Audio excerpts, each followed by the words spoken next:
This is the first class of the new year. I don't know if you guys have ever been to any of these others that we partner with here at Mesa College. I'm Jack Ford. This is Michelle. I work with an organization called Very Good Food Foundation, where we do a lot of education and advocacy for students, for families, for kids, school gardens, all sorts of things like that. So we're here today with you doing all things chicken. Michelle has a great catering company and restaurant. He's been, is it 40 years now? 40 years, no, my business. Yeah, 40 years, his business in San Diego. And he's volunteered today to show you, he's going to go over the different chicken and stuff. But while he's doing that, I'm also going to talk to you about what is a good chicken and how do you get through all of the labeling of when you're out shopping and what a good chicken is and how to find that. And that's what we do with all of our classes too, about sourcing. And really, what we try and tell people, first of all, is to go as local as possible, like look for relationships and not labels, and try to stay away from commodity products. So I'll let Michelle start, and then I'll just we'll go back and forth for the rest of that. Okay. Hi everybody, my name is Michel. I'm a French trained chef. So today we have the pleasure to work with chicken. Chicken is such a versatile dish. You know, good value most of the time. You know, you can find decent chicken for a good price and everything, and there's so many ways to cook chicken. What I'm going to work on today is to show you how to carve it in a way that is presentable on the plate. Because when you go to a fancy restaurant and if you're in the cooking business, you need to make your food look. You know, it's not nice when you have the bones and everything on it. So we're going to do the French airline breast of chicken, noodle egg. We're going to try to do 3 types of chicken. One that it will be a coq au vin, one is going to be called a fricassé, and the other one is going to be a poulet sauté chasseur. They are almost the same principle. This is what I love about cooking. If you know the basic of cooking, it's very easy to just apply the principle. Okay, so because those chicken are from Strogon farm, they come with liver. And the liver you buy on the side, they come in a bag, and the livers are gorgeous. You can tell by the fact that, you know, the nice, vibrant color that they have. So what I have here is I have a pan which I have preheated, and I'm going to throw in a little sautéed shallot, very quickly like that. I went through the chicken liver already to make sure they were clean and no more conjunctive tissue on it, and we are going to saute the chicken. And one way you can always, whether it's a chicken, a pig, beef, or whatever, you can tell the healthiness of that animal is always, or just even ourselves, is by the way the liver looks and the color. And if it's ever been, if an animal or us, if it's ever been sick or had any inflammation or something, it shows in our livers. And it's such an important component. If your liver and kidneys aren't working right, as a mammal, nothing in your body is going to work right. But that's always a good sign of like any type of protein is if that it has a healthy liver, that you can pretty much guarantee that that animal had a really great life. So, a good chicken liver does not have to be, when the quality of the liver is good, does not have to be overcooked. So what I have here, just a simple sauteed chicken liver, and I'm going to put a dash of a little demi-glace because I happen to have some. If I didn't, it wouldn't matter. And what we're going to do with those is just to let them chill down a little bit. A touch of brandy, maybe with brandy. Watch out. And just let them rest on the plate, on the plate. And later on we'll enjoy those on a little piece of pie. That's it, it's done. Almost as good as foie gras. Because it is such a good quality chicken liver to start with. Okay. Sorry, what did you put the livers with? What did you mix it in? I don't hear because of The livers, what did you cook them in? touch of avocado oil because it goes high, but you can use any kind of oil or butter if you want. Shallots, that's it. Salt and pepper. deglaze with a little bit of the demi-glace and a little bit of brandy. What was that? Brandy. So No, before that. The Demi-glace ingredients sauce. and like throw in before. Okay, the chicken for the So So you demi-glace is a sauce. So demi-glace is made from, ours is made from beef. We made it last night. Beef scraps, beef gall, beef fat, right? We add mirepoix to it, which is your carrots, your onions, and your celery. We glaze that with some red wine to enhance the flavor and enrich it. But if you have any of our books, you'll see that demi-glace is underneath the brown sauce recipe. So when you're looking at brown sauce, right, it's a demi-glace. So it's just an enriched brown sauce.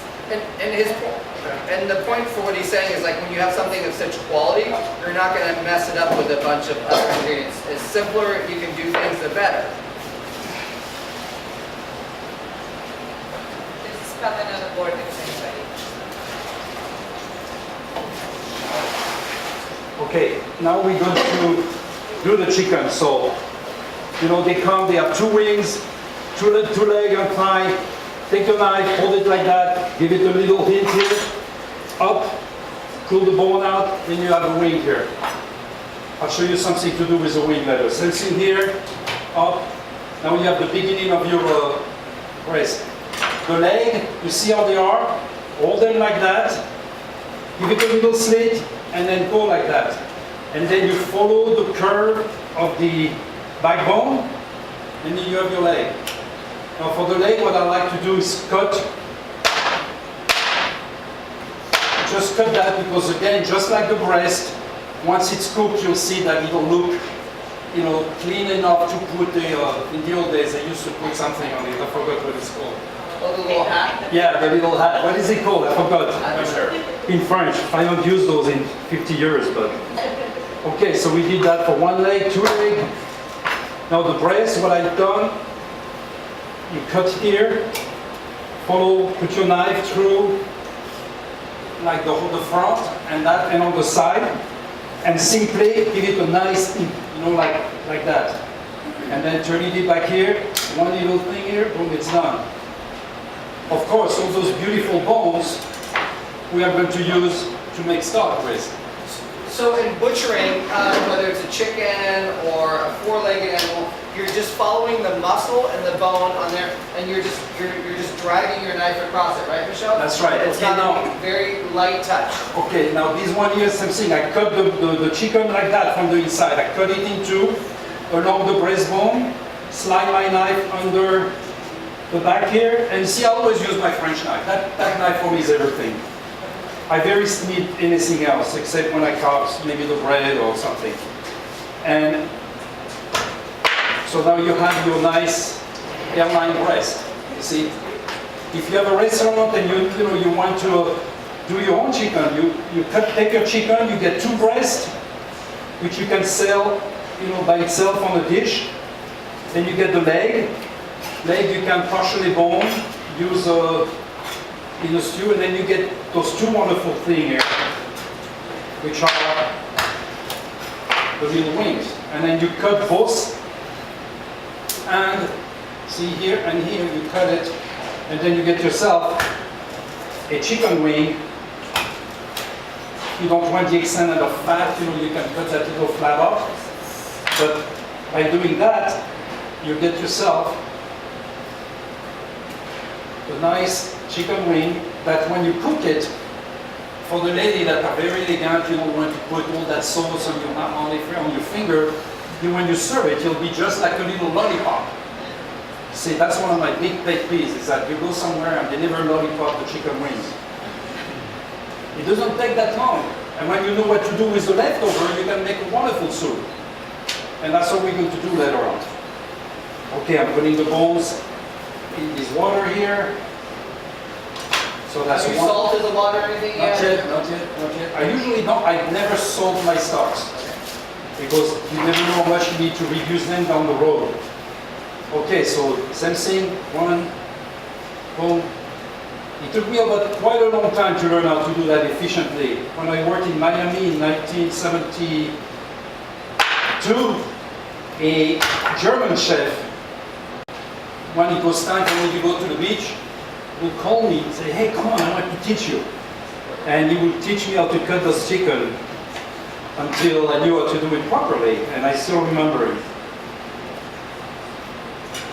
So you see what I did? I left the two legs, one more time here, cut here, cut the top. Then you have your full breast of chicken with the bone. Again, I'm cutting right in the middle, sliding my knife under the bone, always shooting away from myself. And then here I have that one, and you feel for the lucky charm bone. I don't know what you call it, the breastbone, I guess. Okay, and that goes here. See, so now we have the two chicken. So Jack, you can talk now because I'm going to be repeating what I'm doing until. So these birds actually came from a farm just over the county line in Riverside called Gonstar Farms. The owner there, Christine. So these birds are raised actually outside in a pasture, which is not normally how most of the time when you buy chickens, how they're being raised. They're being raised in giant warehouses. She does them in small batches. They're all naturally fed. They have to deal with Mother Nature, the elements, etc. On there. And one thing you guys might, I don't know if you can tell from there or not, can you guys see the size, the scale of the bird? Like what's your guess as to how much that chicken weighs? About 3 pounds. What is when you go to the store, when you're buying, when you see those Foster Farms chickens on sale, like what do you see their average weight is on those birds, do you think? Like 4 or 5 pounds. About 5 pounds. So do you know how long it takes for them to get those birds to weigh 5 pounds? So actually, if you're getting a 5 pound chicken, that live weight was about 6 pounds. So what would be your guess, like what is the life cycle? How long is that bird, from the time it's hatched till the time they process it? What's your guess? 48 days. How many days? 48. I know, you guys all cheated. I put it on your back. So it's quick. So this bird that is about half the size takes almost 2.5 times to grow. Really? How long do you say that you know? How old? These are like 16-week Oh, birds. 16. And the other one takes how long? Anywhere between, on average I'd say about 6 weeks. Really? 6-7 weeks. So those birds, the way they do it is they live and they're constantly stimulated. So they have light 24 hours a day. And they smell like chicken. These smell like chicken. The other ones I smell don't know if like you know about this- chicken, but when you buy one of Jack's chicken, or you buy a chicken in France, you see them with still the feather and everything. Chicken smells like chicken. And it's a pleasant And those chickens smell like that funny, weird corn, soy feed that they give them. Sometimes they smell like fish. Yeah, well, they do feed them fish waste, all sorts. I mean, they work with things. So it's this giant factory, basically, of chickens, and they're in horrible conditions. There's the cleanliness, the E. coli, all those levels are super, super high on those things. But also too, chickens, they're not big thinkers. They don't think at all. Everything they do is instinctive, but that doesn't mean they can't suffer. And in the conditions in which they're raised, it is horrible. And the biggest thing is like, chickens have the ability to imprint on about 12 to 16 other chickens. After that, that's a pecking order. All birds have that. Most bird animals, people have that. There's always your alpha, and then there's always the last, the guy who gets bullied. Okay, Jacques, I'm going to start the coq au vin, so I want them to pay attention. So I have to interrupt him because I'm trying to do a lot. This is a test for me. So I have a pan which is already preheated. I have a little bit of bacon grease that I saved. My pan is hot. I'm going to make it even hotter. And I have a containers with flour somewhere. Here it This is the is. cocoa bomb? Yeah. Trenton, give me a plate, please. Let me use a small. No, that's fine. Whatever. Oh, it's that one. We don't need to waste it. Can I tell them about where this dish came from? Yeah. So we're changing subject. So cocoa bon is it's basically they would use a rooster, and so on small farms you would and if you guys have ever raised chickens, you get like a mixture in there. So what do you do with the roosters? You don't need roosters to have eggs, or you just only usually need one. You don't want to have more because they all fight like bachelors do. So they would take this, and usually they're tougher, leaner. It's not, so this dish is about building flavor with a very kind of muscular, gamey bird. Okay, but now this is a modern coq au vin because, you know, the coq au vin is not really that good because, you know, they kind of hold like the whole gamey thing. So what I do, my pan is really hot. You got my breast. I start with the breast. You'll see why later on.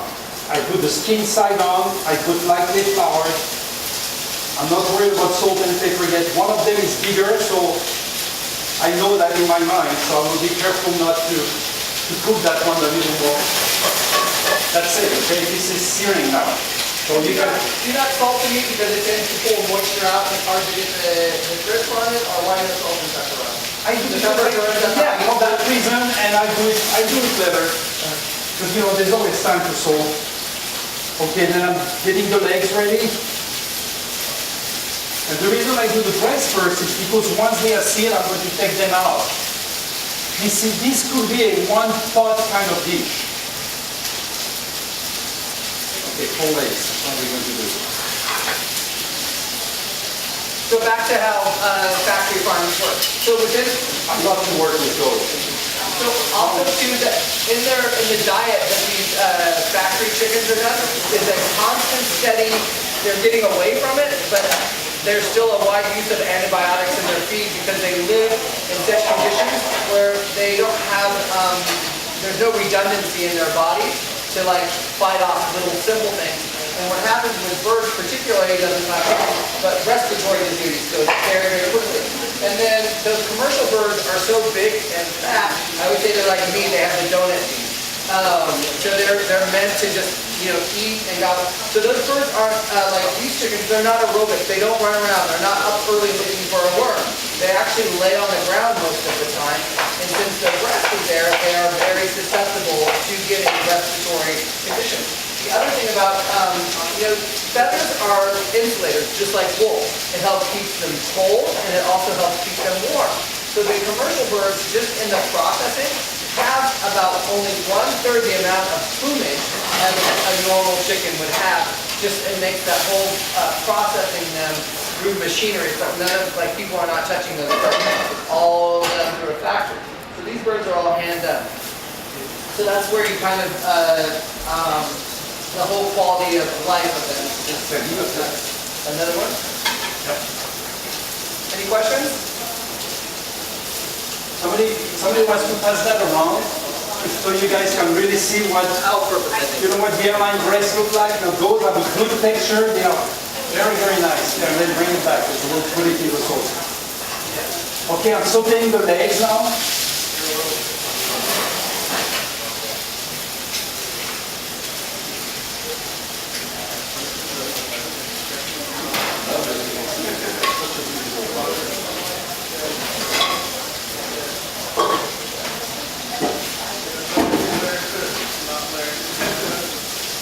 Any questions?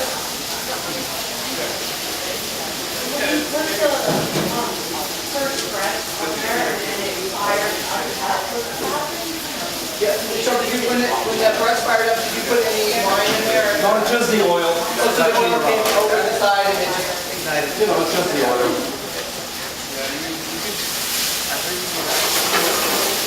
You didn't set off the sprinkler. I'm starting the stock, so I happen to have leeks, so I'm going to put some leeks in it. A little bit of carrots, which I already have cut up. Some parsley tails. These are the rubber band. Some bay leaves. A little sprig of thyme. And a couple of rolls of garlic, okay? That's it.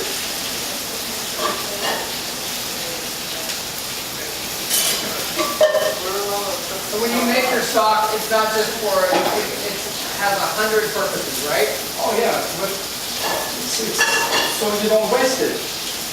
That's what I'm to say, that, you know, chicken, I mean, a chicken can give you a lot of value because there's so many stuff you can make. And making your own stock, there's no replacement for buying it like commodity from like Cisco or. Yeah, you can still, but you can tell. You can tell that this is food, it's not cardboard or big difference. So what I'm doing here is I'm warming up that pot here. We're going to, let's see, just use a little bit of butter for that part of the meal. And we're going to saute the onions in it once it's melted. I'm trying to show you how to make it with the least minimum of mess. Because if you cook at home and you happen to be married to Lisa, you barely have time to do anything, and she comes and cleans behind you. Well, and if you're working in a kitchen with other people too, you have to be. That's right. That's right. So you try to, but okay, well, this is happening. Oh, good, the other way. These are very important. I cannot believe that I gave up the pie, but I still try. But in my kitchen, they don't use these. Usually you save 30% of the time that it takes to cook. We have some nice butter here, onion. Was that butter salted or unsalted? Unsalted. I don't cook with salted butter. Maybe I should, I don't know. But not something I do.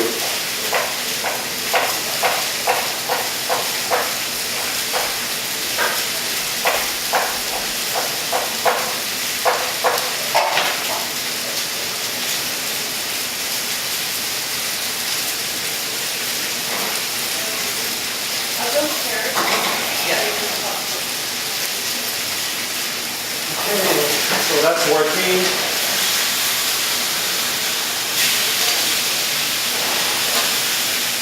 Lower the gas. Okay. I'll keep turning those two last chicken during that time. Zach, you can speak more if you want. If anybody wants to, like, you guys want to get up and do a walk by and see if you're not getting it on there, you're welcome to do that. I'll be the first one. Yeah, if you want to get up and see.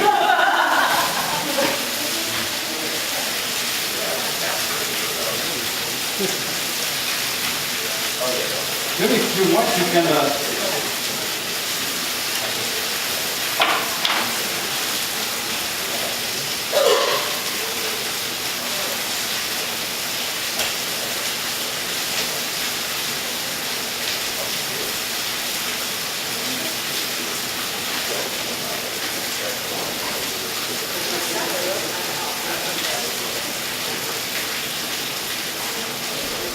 beautiful plump breast of chicken.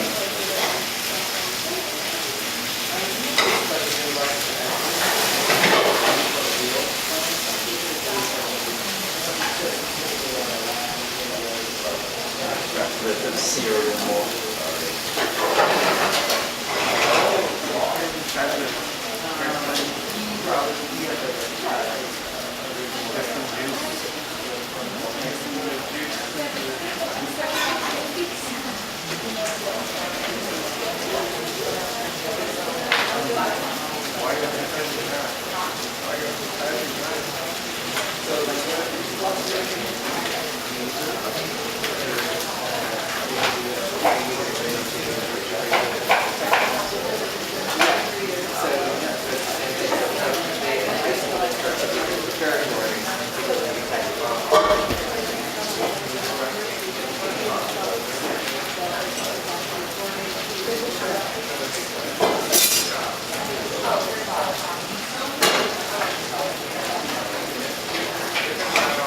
Okay, so my milk is cooking. That's doing. One more chicken to cover.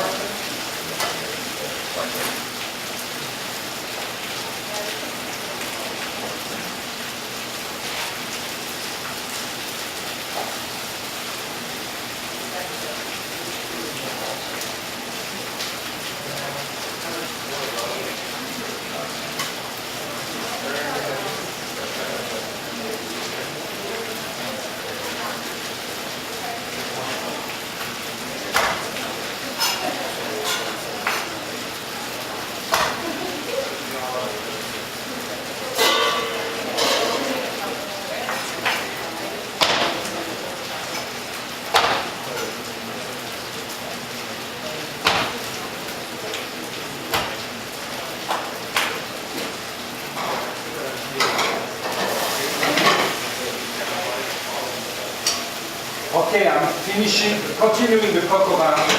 And what I'm doing is putting the legs on the bottom.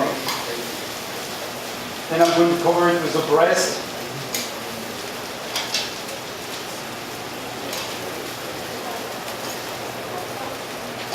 Putting that here. Put red wine in it.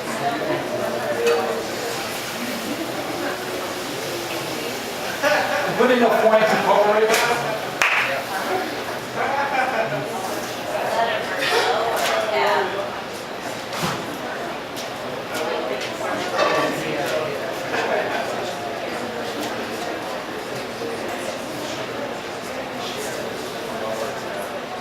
Chef, which wine are you using? Leftover red wine. Leftover red wine. You know, I mean that whole thing about being special wine, I mean of course it's better, but the Cabernet Sauvignon is good because it's strong. You know, it doesn't have to be, the rest is just, you'll see when you get it to see how quick we were and how tasty something can be when it's done.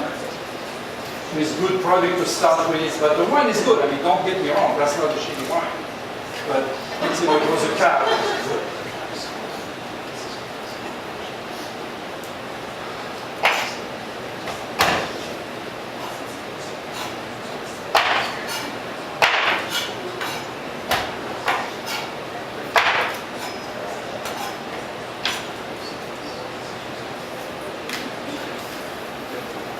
Okay, almost ready with that.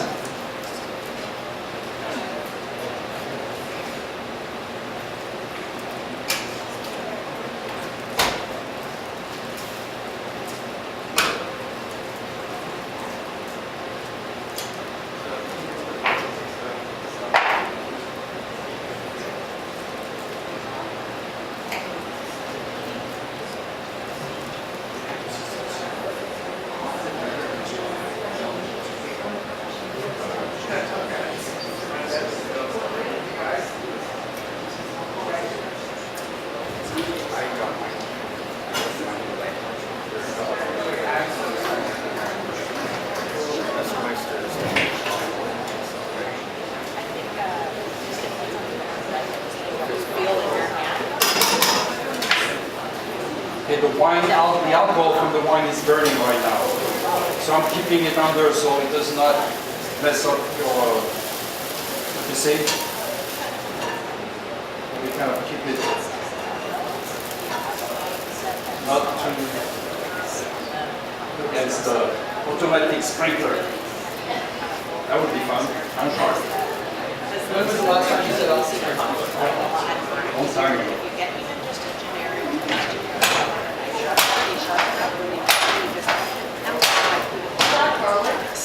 Yeah. A little garlic in that. Okay, good. This is working, like we say in France. I mean, it's working.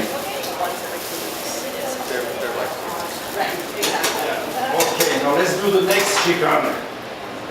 Next Any questions before I move on to the next chicken? Well, I mean, it's cooking, so that one you can still ask questions. I don't know, you guys need to keep track of what I'm doing because I work without recipe. It's true. Probably would sit there and read down for like 40 minutes. Yeah. Yeah, we'll be done. I mean, we'll be finished by 2 o'clock. The alcohol cooks out, right? Like, so people that are younger than 21. Correct. Oh, no, actually alcoholic.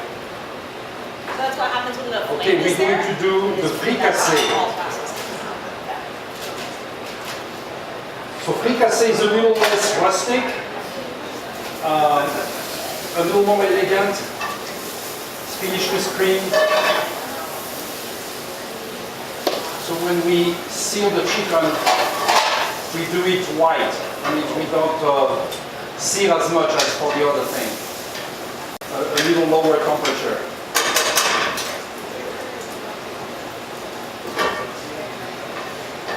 Actually, I'm going to use that butter. It's burnt. I'm going to burn butter today.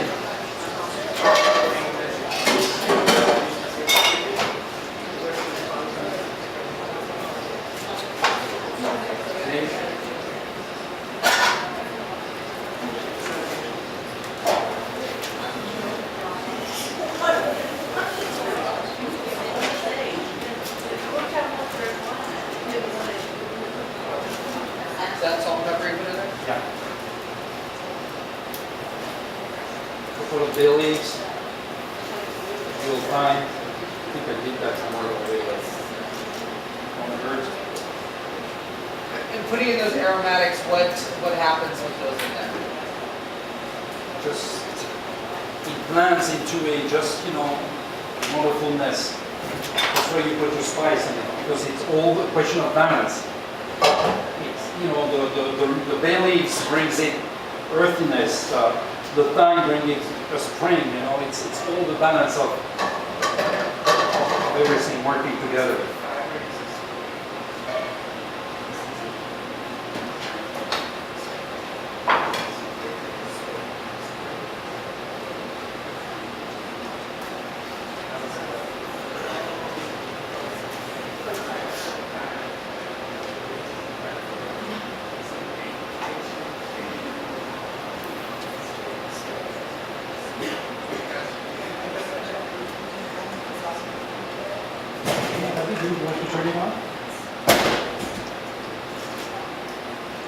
Okay, so the fricassee is a little more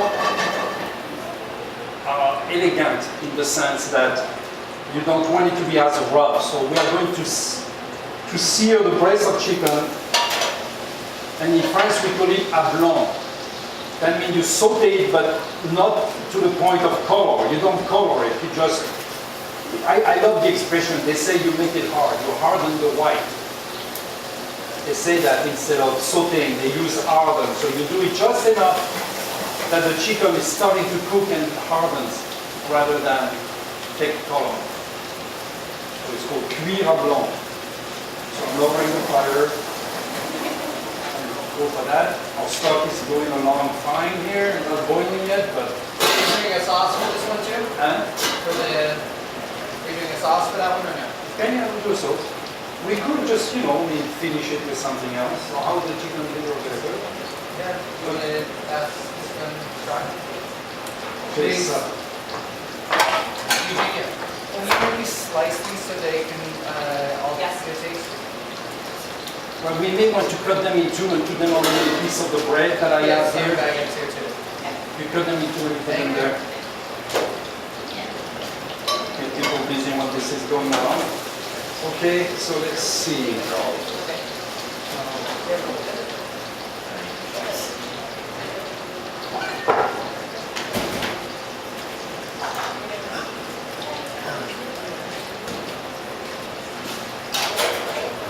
This will be good for some of us. I think I can do it all the time. I'm just going to finish it gently in the oven.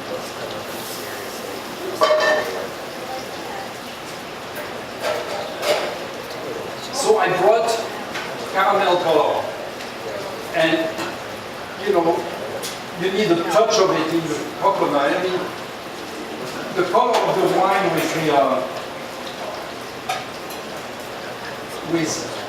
with the stock, and it does not necessarily look beautiful. See how it is? So if you put a touch, eventually that's going to make it be a little bit, give it a little more. You'll see. Change it to something a little darker, which is more acceptable usually. Is that also vinegar? And What is that? caramel color just makes it a little darker. It's usually made with a reduction of onions that have been grilled on the flat grill. In the old days, the old guy, they used to put onions on the top of the grill and then throw them in their stock when it was to be a fond brun, for example, a darker one instead of a white one.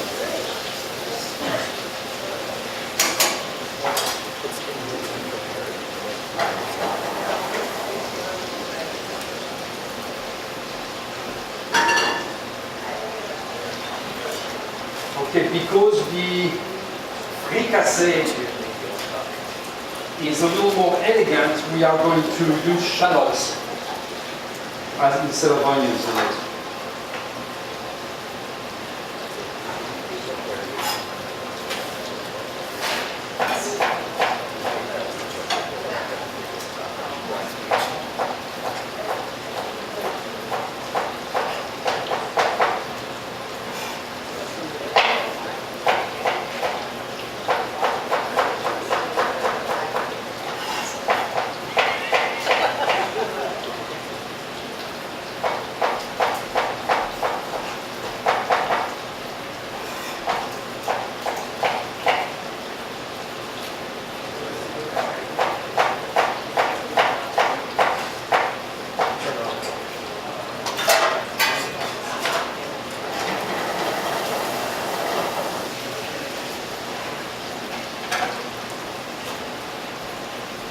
almost have ebullition. And it's kind of nice because it's almost clarifying itself. I don't know if you can see the top of that, but the foam, you know, it's like, because those chicken are so good that they have a pure albumin and you know, it's coming up to the top here, like, it's beautiful. Love that stuff.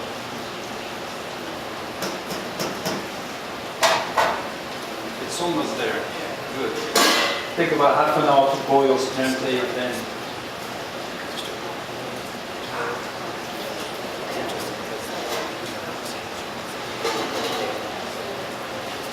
Okay, our coconut is cooking, our breast of chicken are searing, my shallot is cut.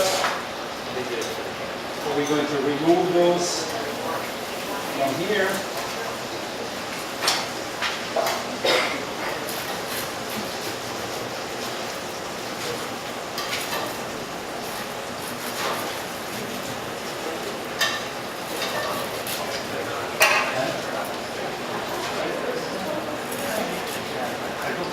I don't think I use that.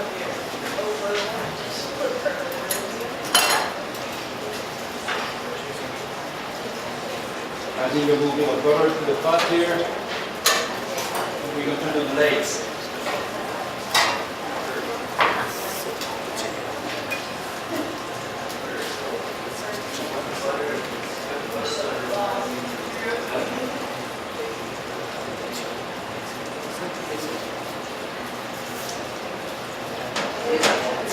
Yes.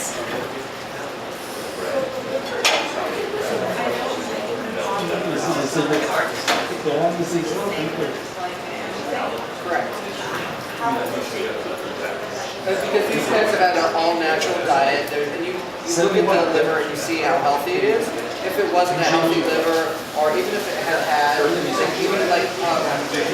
temperature in our body, you could see all of these impurities in the livers. And you can go up and look at the raw one. If you're not comfortable eating it, you shouldn't yeah. And so that's why I'm saying, like, that's how you know that it's like such a clean, good bird, because of how healthy it is. And you look at the color of it, like, you see chicken wings in the store, they don't look like that. That looks like red velvet, the color. The ones in the store are brown, and you often see, like, scarring, kind of a discoloration on them, or spotting. And that's oftentimes they've been fed antibiotics, and that'll cause that on the liver.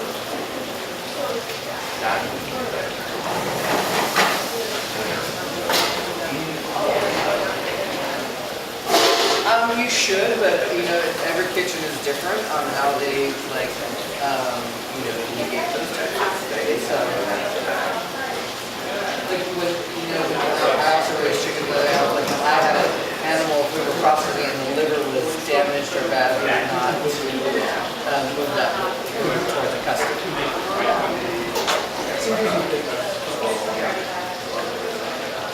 You can do half and half.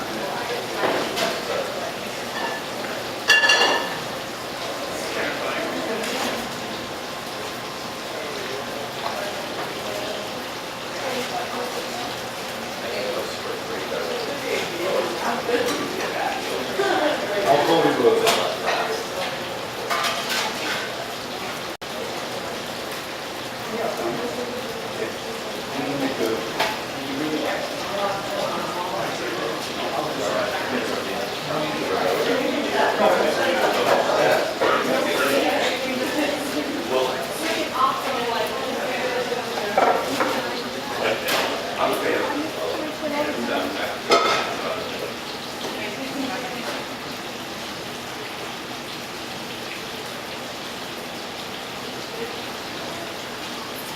Okay, because I have stock, I have time, you know, it's only 12:42. I'm going to, and that chicken here will call for, it has a nice white sauce, and to serve it with the rice, it's a beautiful thing. So I'm just going to make a traditional riz pilaf, rice pilaf, okay? So what I'm doing for that, I am melting butter, about a third of a pound. be chopping an onion in a minute to put in it.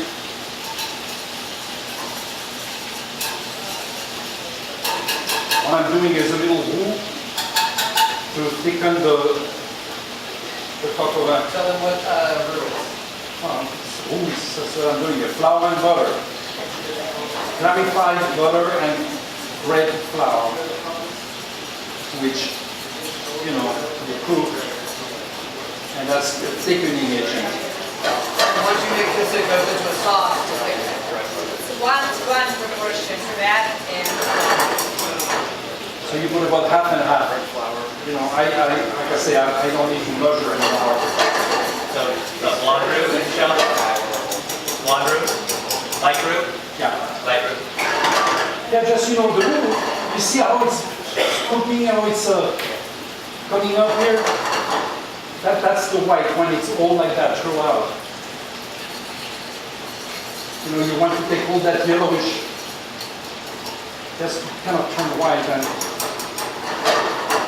you know, those pans are so good that, you know, you can smell it too, you know, when it doesn't smell like flour anymore, it's done. See, that's done now. I'm just going to put it on the side, let it chill, and we'll use it later on if we need it.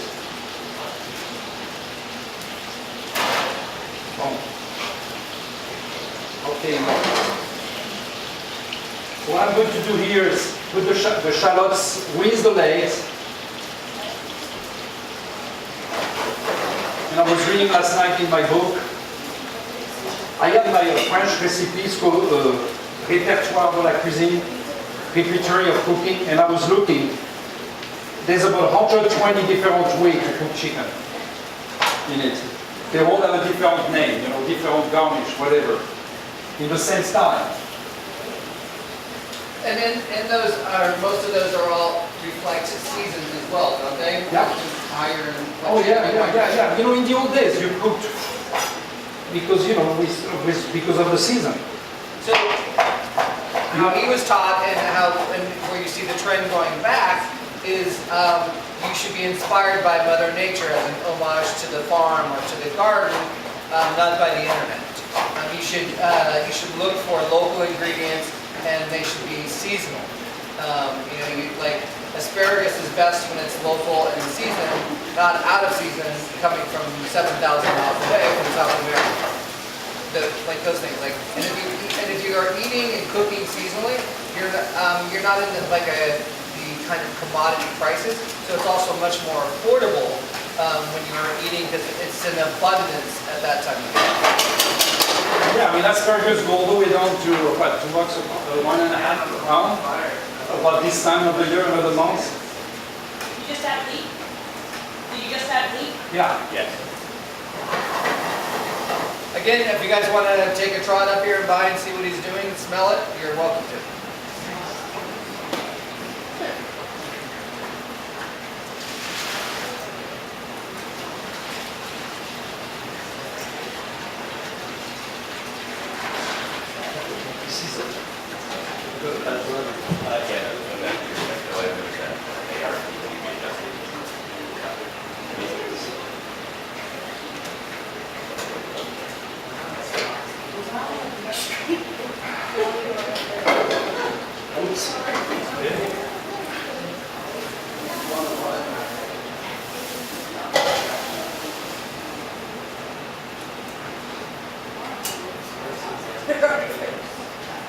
Okay, for the rice, ripilaf, it's simply butter and an onion chopped up in it. So I'm sure everybody knows how to chop an onion now, so I'll spare you.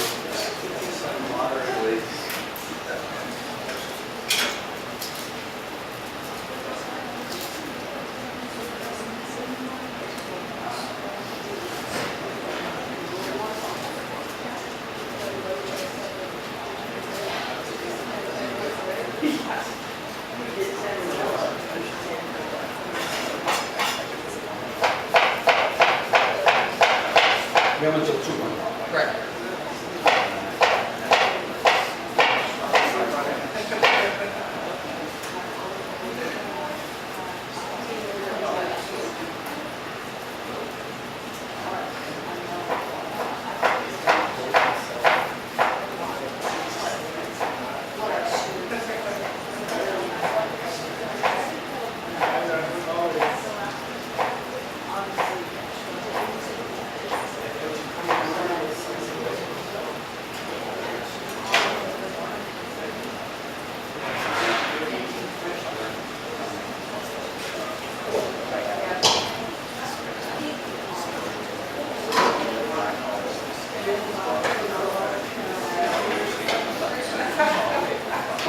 chicken is, slowly on the meat itself. So what we're going to do now is transfer it into a bigger pot.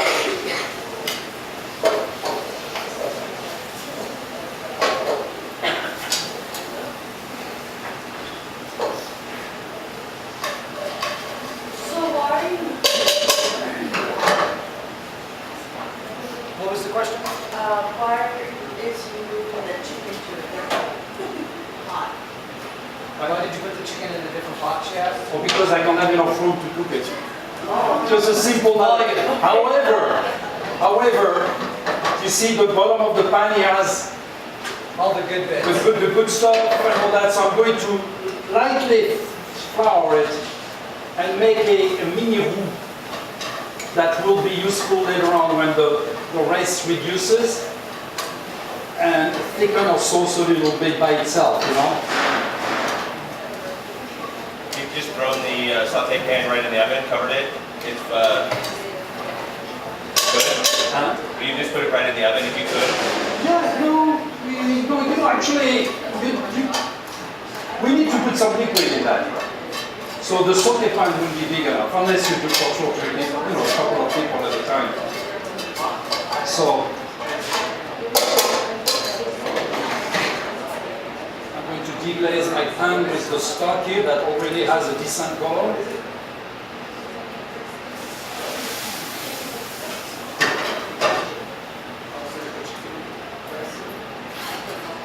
Because that's flavor.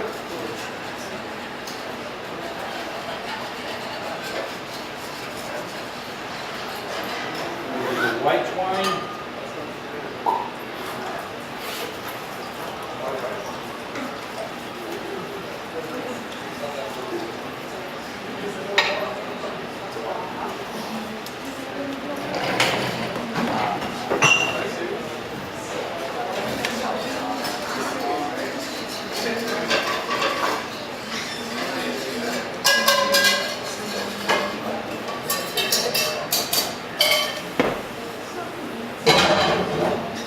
Okay. So what I'm going to do is bring that to a boil for about 5 minutes, and then I'm going to add the breast. I'm salting it, so it'll be done.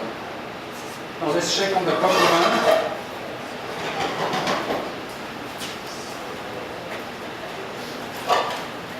Pretty sure the cock oven is cooked by now. We're gonna pass out, relate poached egg to the holidays, so the culinary students made for you guys.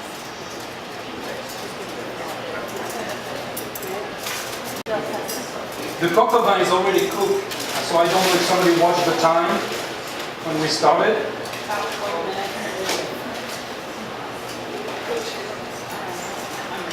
So what I'm doing is I'm taking the meat out of the cooking thing.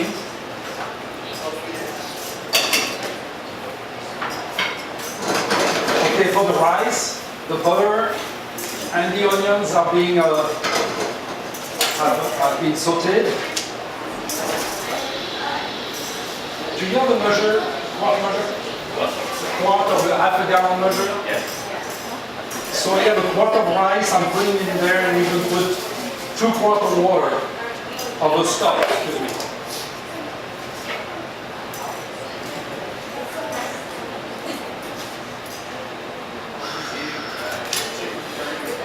That's my spoons. And what I do is that I make sure the rice, give it a little searing with the onion and the butter.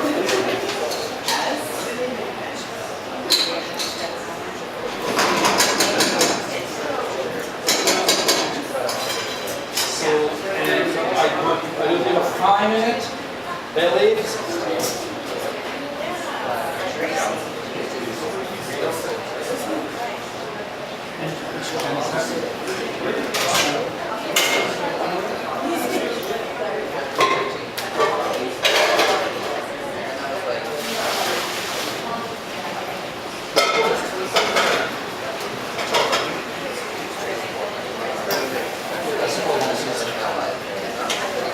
And I'm putting twice the quantity of liquid on it.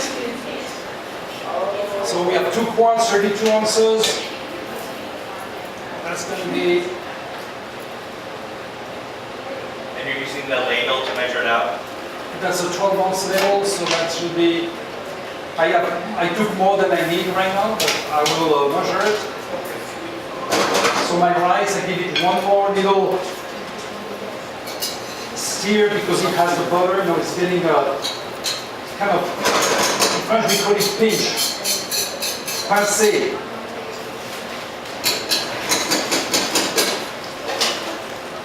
And it's important to measure your stock for the rice.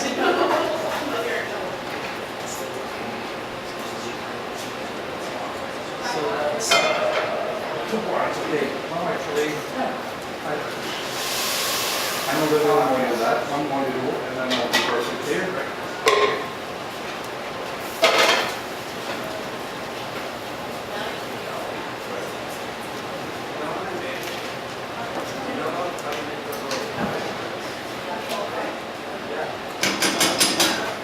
So we are quickly bringing it to a boil, then we'll let it simmer.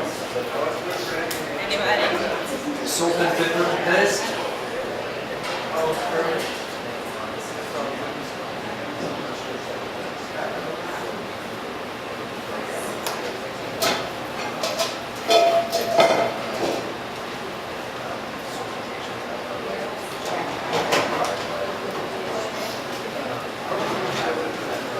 And mushrooms.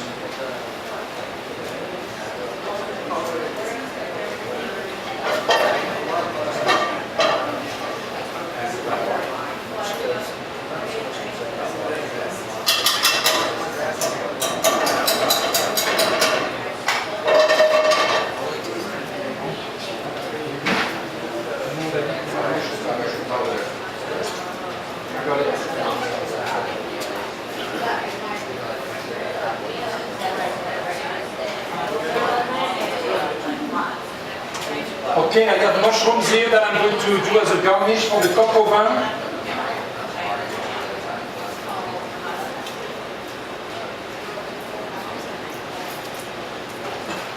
When you wash mushroom, you know, if you have white vinegar, you put a little bit of splash of white vinegar in the water, and that will really cut the brine if there is any on it.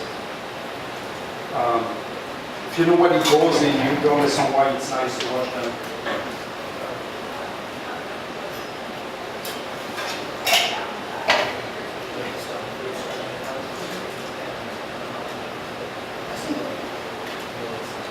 That's why I need a small knife instead of a French knife.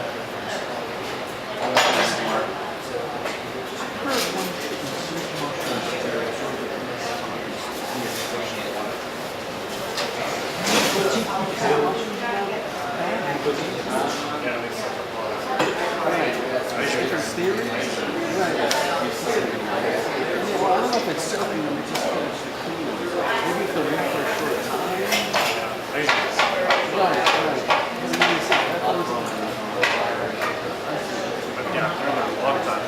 Okay, maybe a little. Is there one vinegar in there also? Yeah, I think it's like something else. Yeah. If you do that, you sort of make sure it's not dry. Somebody is listening to me at least. Just a wash. Okay, the rice is boiling, so I'm lowering the water. And I'm looking at the clock, 21 minutes, okay? About. Did you get that? Usually.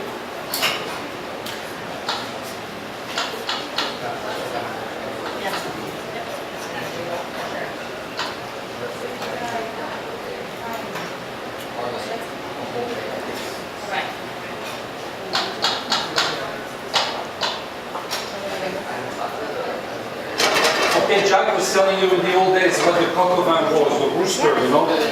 They used to marinate it in red wine with a touch of vinegar. And then when they would kill the coq au vin, the rooster, they will save the blood with a touch of vinegar. And that's what they will thicken the sauces. at the end. You know, and then again, everything was based on nutrition. That's the rice. Sorry, I looked at the wrong thing, but that's okay. Both of them needs to be lowered. So that one probably 18 we do now, guys, not 21.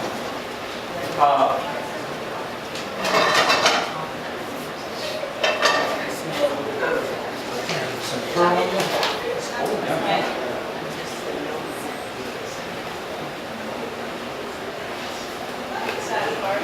So now that's little pearl onion to go with the coq au vin.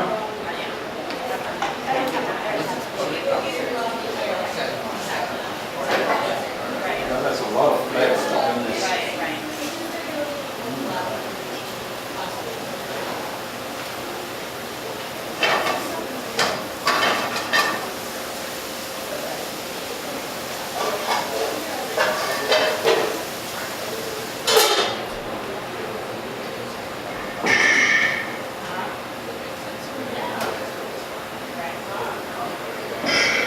So I am adding the breast to the legs because the breast cook faster. Of course, I'm saving the juice here. I'm going to add one more little of stock. Okay.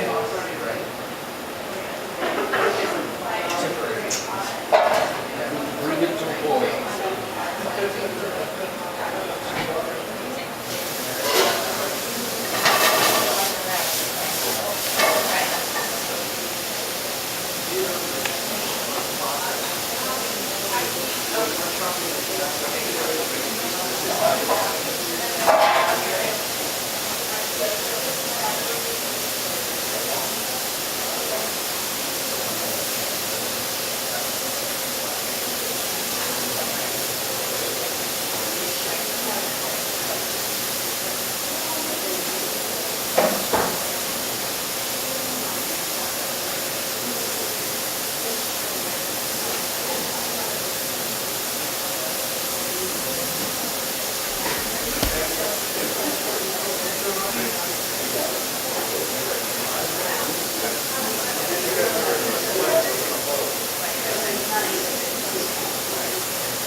Okay, I'm adding some mushroom to the fricassee.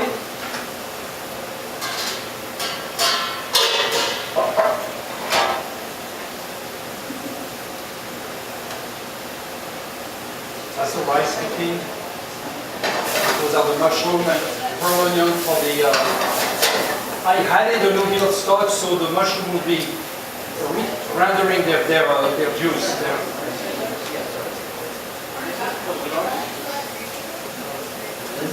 The what? Why did you put a lid on the rice? Why? Because I don't have any. But it's fine, I can manage, you know. To me, this is instinctive, you know.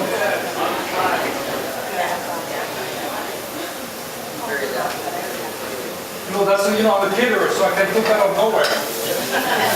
Almost. What kind of water did you put into the rice? No, it was not water, it was a stock here. Look at that beautiful stock. Good rice. Pilaf, hey pilaf. Michelle, tell them about when you cook rice or potatoes, how it has to have the flavor in there. Yeah. Or when you finish, can't ever add the flavor to the rice. Yeah. Potato, it's not cooking and cooking it. Listen, someday I'll make a class on vegetable. Because, you know... You know what I'm saying? So the rice is pulling all of that flavor from the stock into the rice. Yeah, it's not like that. I would use regular water. Right. And then you get a plain tasting rice. It's really good, right? Yeah, of course. I mean, that's like... Yeah. that's a great idea. We use some curry with it. Yeah, you can put curry, you know. You do anything. See, cooking is like a palette, you know. You have your ingredients and you become the painter, you know.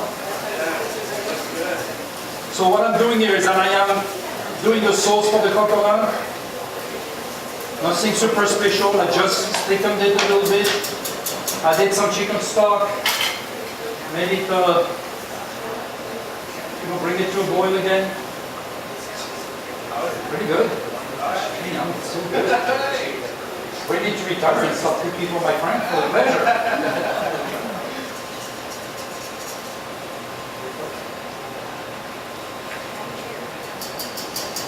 Okay.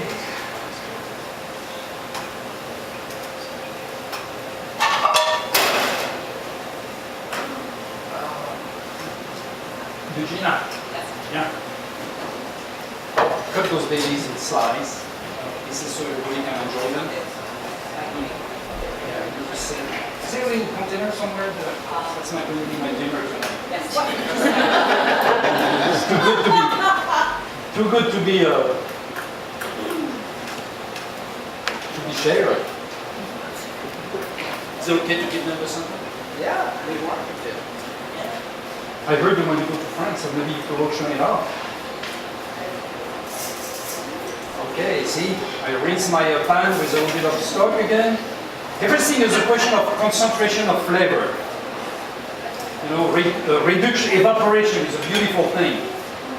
It's almost like gravity, you know, it's just...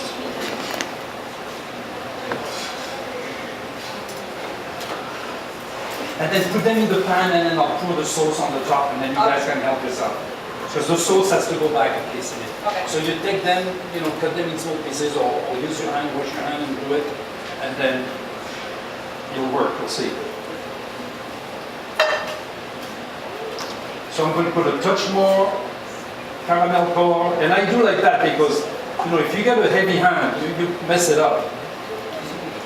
See the difference in the color? I don't know if you can see it, but just that little bit gives it a more velvety look.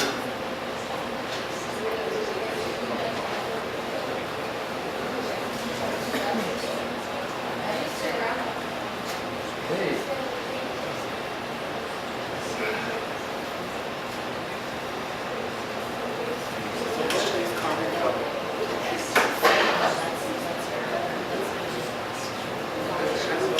Okay, I am putting my sauce here. Yeah.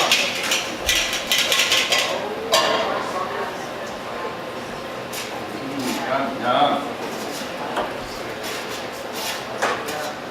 Did you save yourself some sauce, Michel? Huh? Don't forget to save yourself some sauce. Did I say my saucisson? And I said save yourself some sauce. Don't forget. Oh, yeah. The chef always eats the best. Yeah, not your sauce. You don't have to worry about me going hungry. I cook because I love to eat.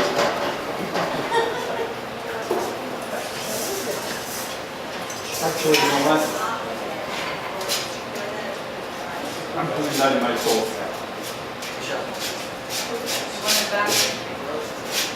No, you know what? Let's put it in that one. Be careful, this is hot.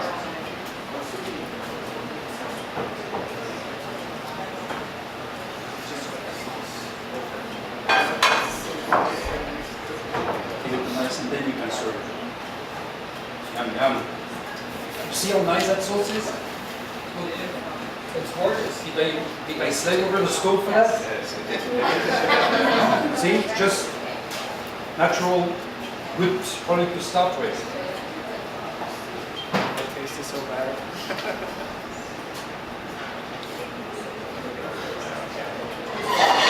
Carrots and mushrooms are so good.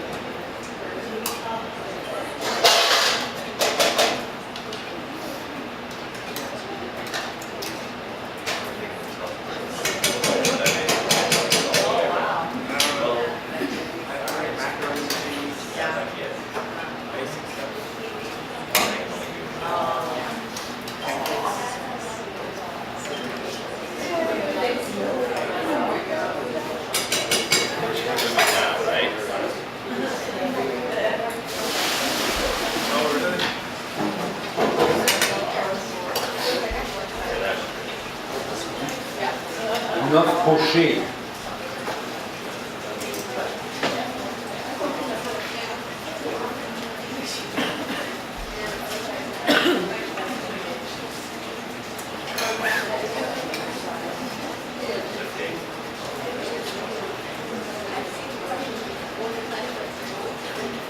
They're saying they're almost $10, but Did you get one? Yeah.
You get to like personally cook all of yourself. And where do you guys get the reason you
the broth, the wonderful goodness that I cook the fricassee in. And we are starting to cut the pieces of the breast, but I'm letting the leg cook a little more. So as this is reducing, getting better in flavor, we will combine the two here together, put a touch of cream, check the seasoning, and it will be, that's it. That's what the fricassee is about. And some people like, you can garnish it with some Italian parsley on the top. You put whatever you want. But with the rice, you'll see that it's a really good little thing.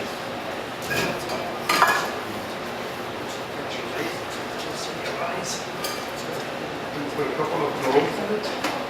I'm adding 2 cloves to the juice because I forgot.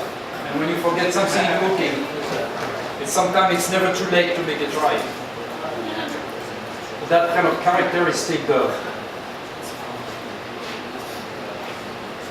one of the characteristics of it.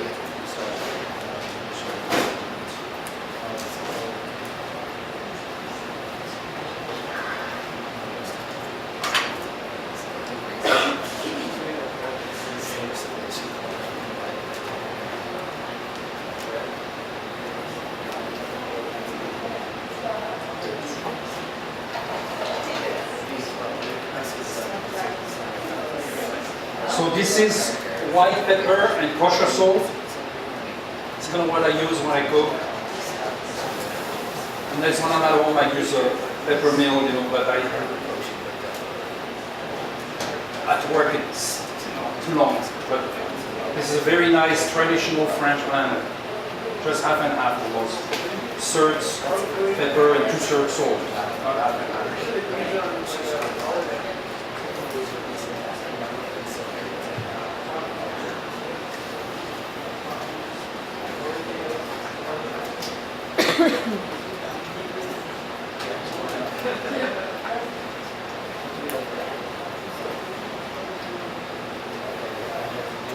pack that and I'll put the sauce.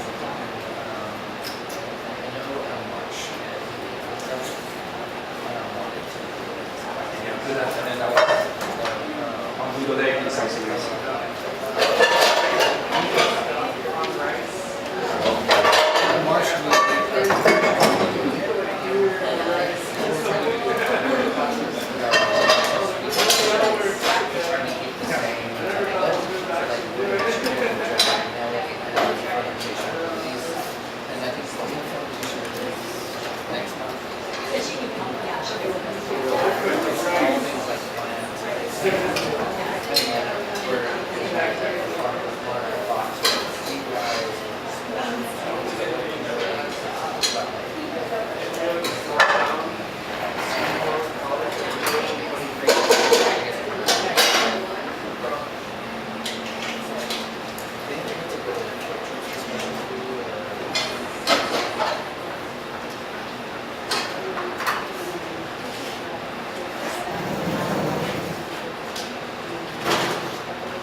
Okay, what I'm doing is I'm making a little more roux because that sauce produces just a touch of it.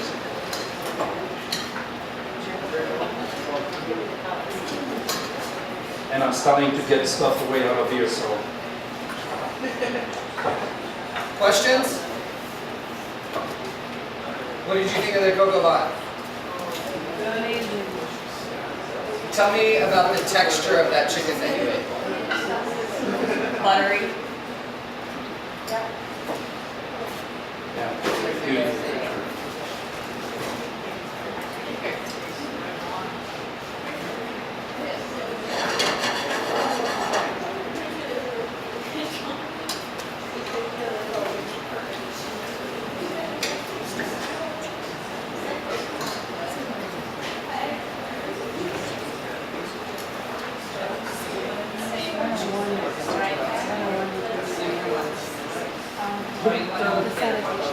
Together. You still sign up or?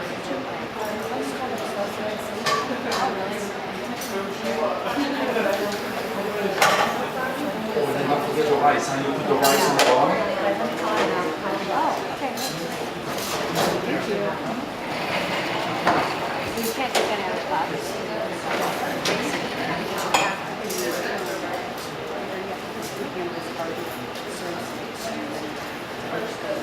I'm going to be giving you some sauce, but when you serve, you put rice on the bottom of the plate, Even if you have a food handler's card. and then we'll put the chicken with the sauce on the top. I have one of those. Oh, you do? Oh, okay. Handler's card.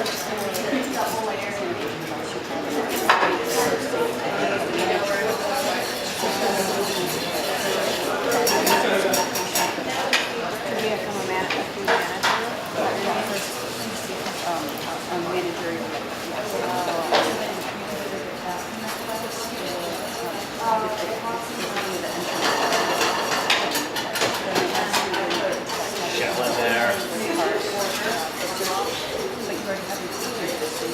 Yeah.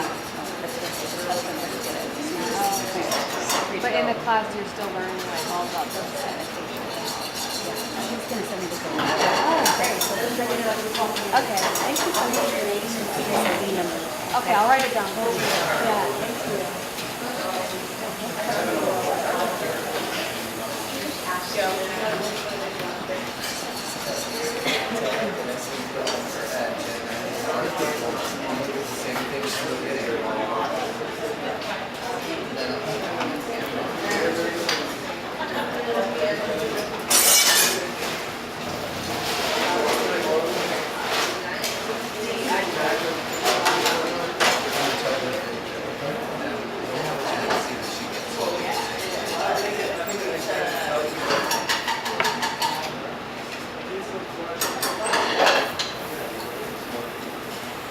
Okay, you finish your sauce with a little bit of whipping cream. If you're in France, you put crème fraîche.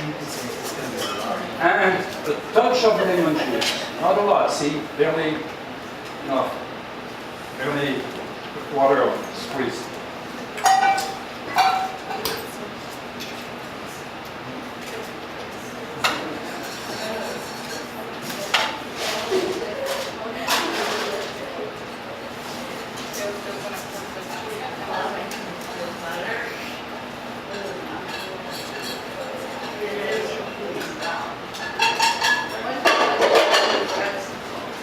Chill it.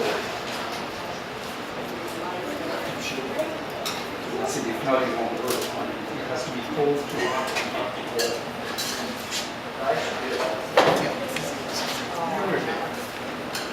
We have time.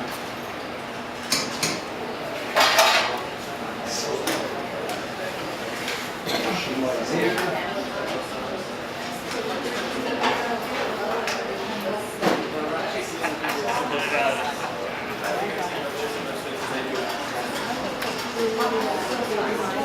Yes, your name is CSIP number. This is your portfolio, that's the CRM for the class. And then this is the professor here, you may be, there's two of them actually, you may be able to add two of the other lectures. Actually, four of them. It depends on how much you're trying to do.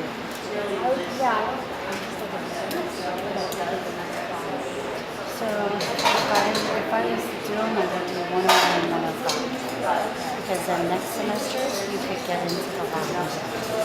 With 101, you can't clear that, you can't finish the lab. But 105 and 101 are pretty stuff. It's food theory. Yeah, so she does a lot of demos and she kind of just talks about the practical classical techniques of food. She is, yeah. So if you would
thinking about it, I was giving it away.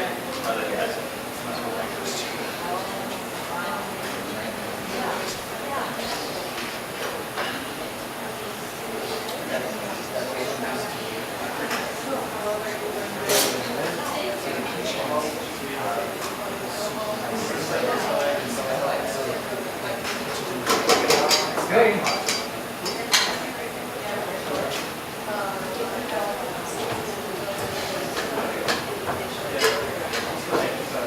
So once you make a scoop of that, and if necessary, maybe a touch more of that sauce here.